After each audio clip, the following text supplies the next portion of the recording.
that no consumption of animal products can be justified. All of these distinctions that we're making are totally arbitrary. Animal people are all upset this morning because somebody named Lady Gaga, and you know what? I do not believe I have ever. I assume she's a singer or an actress or something. I mean, I don't know what she is, but I mean, I've heard of her before, but I don't really know anything about her. Except I know that animal people are upset this morning because she showed up at something last night with a meat dress, and last week they were upset because she was in a meat bikini. My friends, let me ask you a question. What the hell is the difference between a meat dress and a leather jacket? Answer, there is none. So what are we all upset about? I mean, we draw these crazy distinctions, fur and leather and wool. It's all the same. If you think wool is different from fur or leather, you don't know how wool is produced. Educate yourself. Educate yourself about mulesing, the practice of mulesing. Go and watch shearing. It's horribly violent. And you know what? What do you think? Those sheep die of old age? They die in slaughterhouses. So the wool that you're wearing right now may have been shorn from an animal that was on his or her way to the slaughterhouse. Not that it would matter because they're all going to go to the slaughterhouse anyway. But it's all it's all violent. It all results in suffering, in trauma, in distress, in pain, and death. There is no distinction. Fur, wool, leather, silk, all the same. Meat, dairy, eggs, whatever. Doesn't matter. It's all the same. And we ought to be really clear on that. If somebody says, hey, look, I hear what you're saying, and I'm going to take my own steps, this is how I'm going to do it. That's fine, obviously. You know, encourage people, give them as much support as you can, as much education as you can, reach out to them as much as they want to be reached out to. That's great. And if they say, look, you know, I'm going to have my own meat-free Monday, and then I'll have my own dairy-free Tuesday, and, you know, my own wool-free Wednesday, or whatever they can do.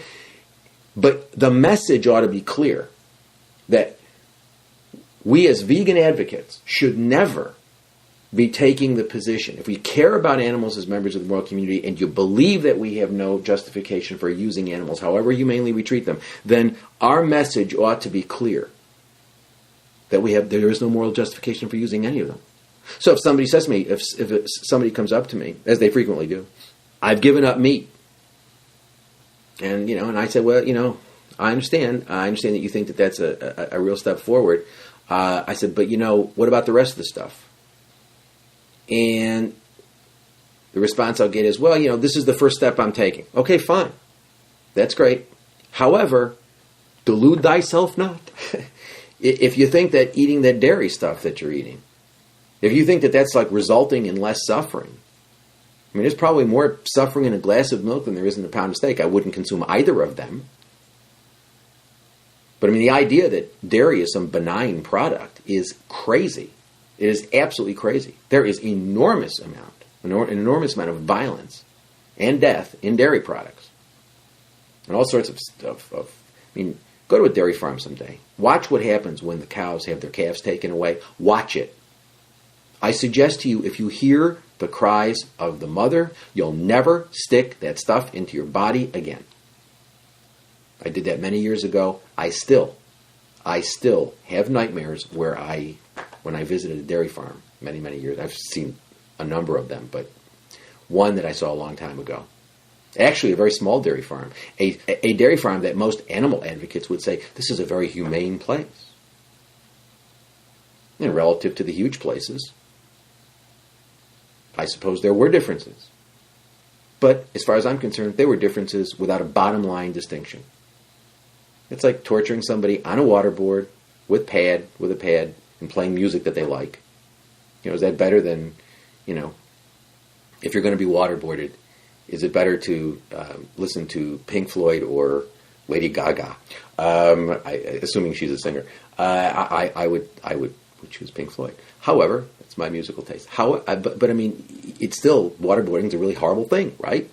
I mean, no one would take that seriously. Why do we take seriously the idea that, well, you know, we can torture mother cows, and we can take their babies away from them, and we can keep them pregnant constantly, and we can keep them in, you know, not in an intensive situation, but in a relatively confined situation still, even in these supposedly more humane places, and you know, we can do all sorts of, you know, we can subject them to all sorts of suffering, and then, you know, when they get completely spent after 6 years, we'll send them off to the slaughterhouse, and we'll will take their male children and send their male children off to veal crates and stuff like that. What are we talking about here? And so I agree that, people aren't going to go.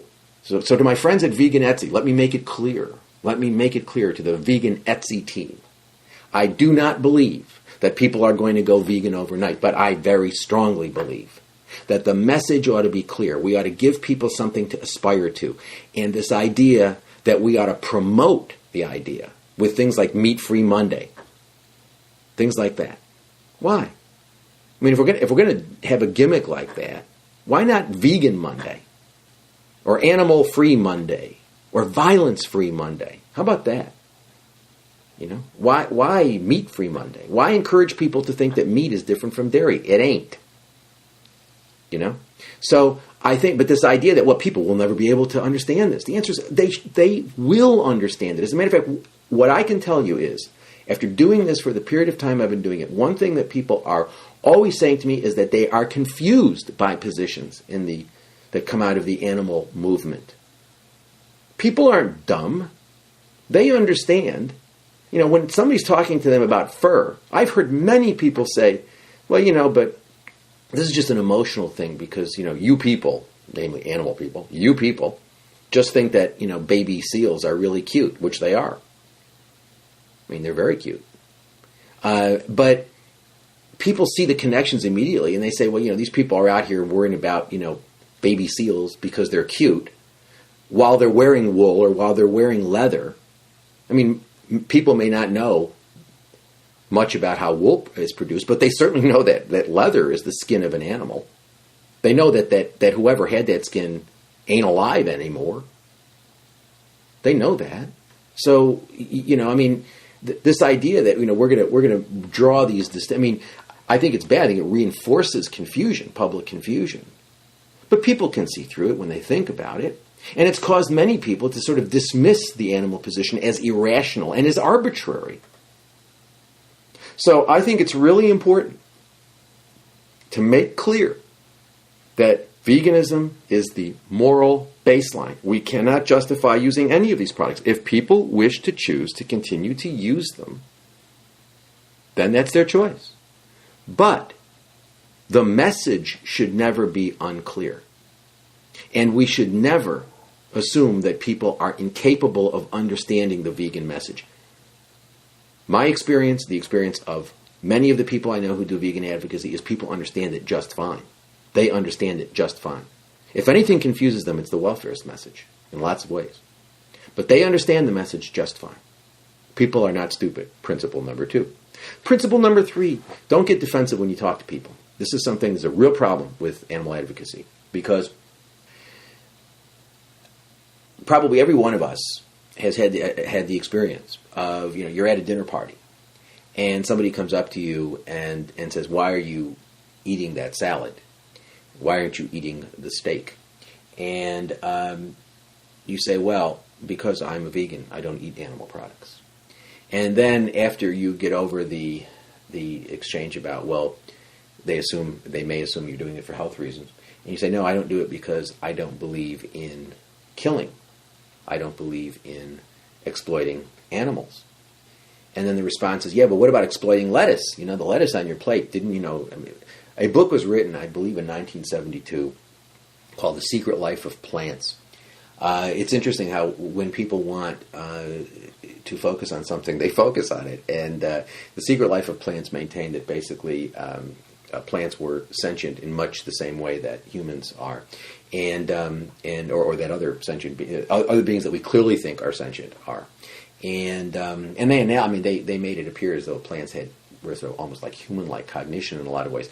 As far as I know, the experiments in that book haven't been replicated. And I certainly believe plants are alive, and that's not particularly controversial. Do I believe plants have minds? Do I think that they are sentient in anything remotely resembling the same way that humans are sentient? Yes, they respond to stimuli. If I run an electric impulse through a wire, a bell will go off. But as I've written quite a bit on this notion of what about plants question.